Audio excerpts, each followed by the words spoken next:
We've been lied to. There are two competing philosophies that are fighting for our attention right now. One tells us to grind harder. The other tells us to rest more. And both are making us weaker. Millions of people are locking in right now. Discipline, focus, grind toward goals with military precision. Get up at 5 a.m. Months of cold showers, no distractions, become unstoppable.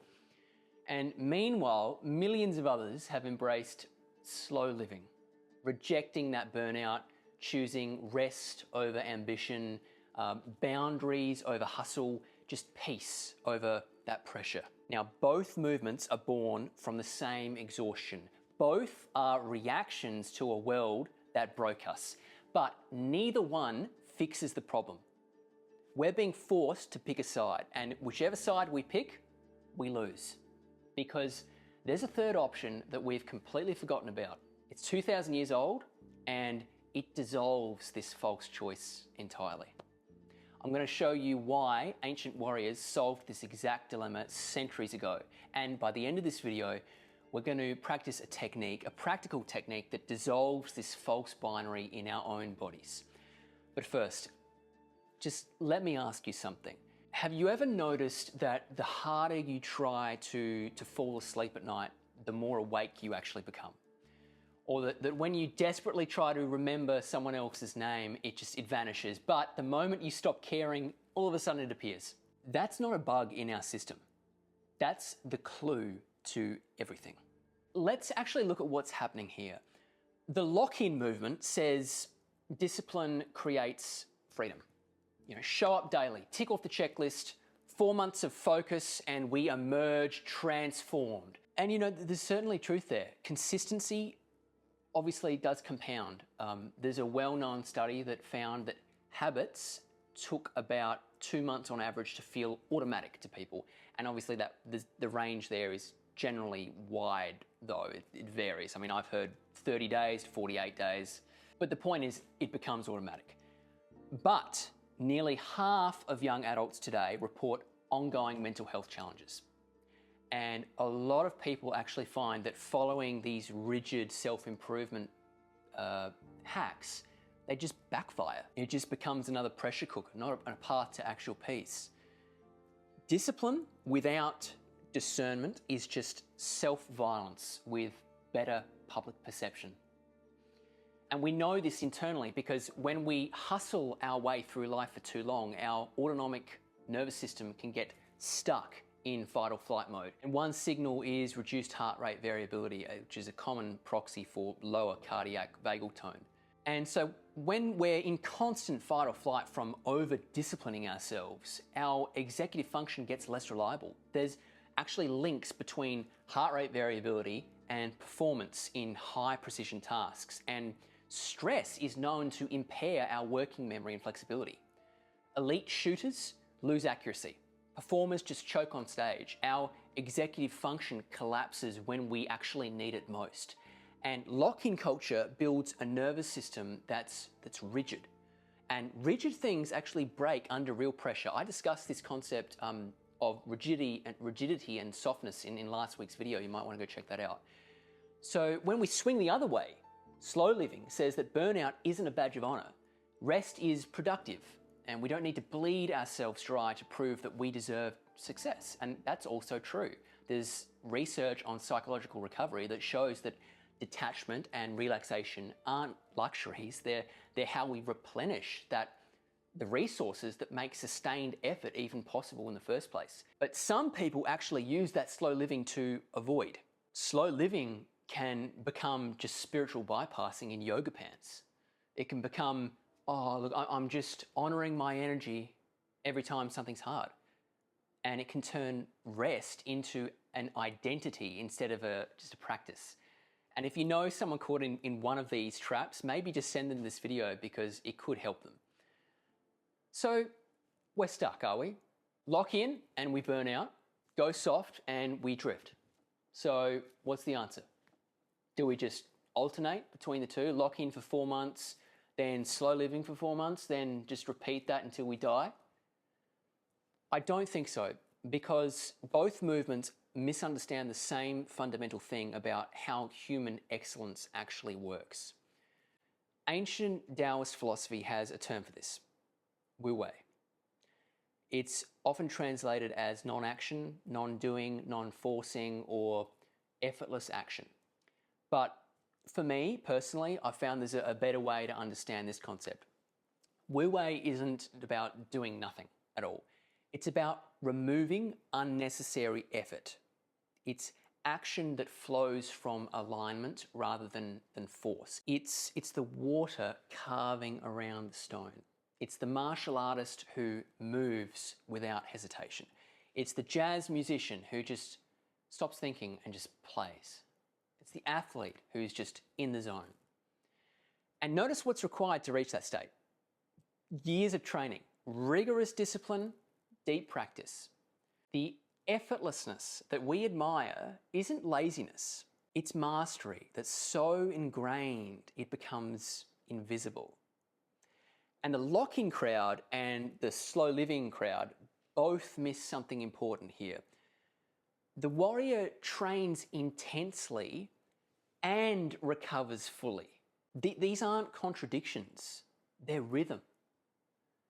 So you just think about it. A bow can only release an arrow because the archer first pulls it back. So the more fully we rest, the more powerfully we can act. And the more deeply that we train, the more natural flow becomes. And the Tao Te Ching says something I keep returning to here. The way never acts, yet nothing is left undone. And we might think, well, isn't that a paradox? Only if we separate discipline from ease. If this is interesting for you, just tap the like button below because it helps other people on YouTube find this. So how does this actually work in our own lives? Well, first, we can stop seeing effort and rest as opposites competing for our attention and our time. They are the inhale and the exhale of effective living. We need both.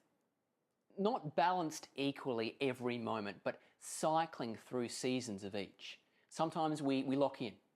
We protect our focus. We train hard. We say no to distractions. And then sometimes we recover deeply. And not Netflix numbing away, but actual restoration, movement, nature, stillness, activities that rebuild our energy rather than just pause our depletion. And the difference between someone who burns out and someone who sustains excellence isn't how hard they work. It's whether their effort flows from depletion or from fullness. And this is actually why I built the Creator Career Activator. When I was figuring out for myself my own rhythm, what to lock into, what to release, it really helped me to get clarity on what I actually wanted to pursue in the first place. And without that, we're just cycling through other people's definitions of success and other people's definitions of rest. And so there's a link below if that's helpful for you. Now, even when we pursue something intensely and passionately, we need to train our bodies to recognize the difference between aligned effort and forced strain. So let's practice this right now. Stand up if you can, or sit upright. And we'll start with a tension test, and then we'll go on to do an energy audit. Both take about 60 seconds max. First, we clench our fists. Squeeze hard. Tighten our jaw, shoulders, chest. Hold everything really rigid. And this is force. And just feel the energy that drains doing this. Notice how shallow our breath becomes. And this is what locking in feels like when it's coming from fear and willpower alone. And now just release everything. Just drop your shoulders. Soften your hands. Let your jaw hang slightly open. Just breathe slowly into the lower belly. But, and this is the key, don't collapse. Just stay up tall, lengthened spine, grounded feet. And this right here is Wu Wei in the body. It's relaxed power. It's soft, but not weak. It's ready, but not rigid. And the goal here isn't maximum tension or maximum softness. It's finding that place where we could stand for hours, alert, at ease, capable of instant action. And that's the state right here. This is the state that we want to live from. When we feel ourselves locking in from anxiety, our chest tight, jaw clenched, forcing our way through, we've lost the way. We're not training, we're actually depleting. And when we feel ourselves going soft from avoidance, numbing, drifting, hiding from challenge, well, we've also lost the way. We're not resting, we're just escaping. The path forward isn't choosing a side. It's developing the discernment to know which season we're in and the embodied skill to enter it fully. And that's where an energy audit helps. So just close your eyes. 3 slow breaths into the lower belly. And ask internally, is there energy available right now? Or is the tank actually empty? And then just start doing the task just for 30 seconds. Make it really small and easy for yourself. So open up the document, write 1 sentence, fold 5 items, reply to 1 email, walk to the front door. And if the body feels heavy, shaking, wants to collapse, well, that is real depletion, and forcing it will backfire. So rest there is the warrior move. If the body can hold fine, but the mind makes excuses, resistance, I don't feel like it, well, that's not exhaustion, it's just avoidance. So the energy exists for you, so action is the warrior move there for you. The key is really learning to discern between the two. Depletion feels like fog, heaviness, shallow breath, just no spark, muscles ache. And avoidance feels like restlessness, mental chatter, energy present but blocked, tightness in your chest. If you want to keep training this with me, just tap subscribe below because we go deeper every week. The people who sustain elite performance over decades aren't the ones who grind without stopping. And they're not the ones who never push. They're the ones who've mastered the rhythm between intensity and recovery, who train until action becomes effortless and then rest until their energy returns fully. And that's the real secret behind both trends right now. And this secret has been hiding in plain sight for over 2,000 years. Train hard, rest fully. Now, if you want to build the physical foundation that makes this possible, watch this one next.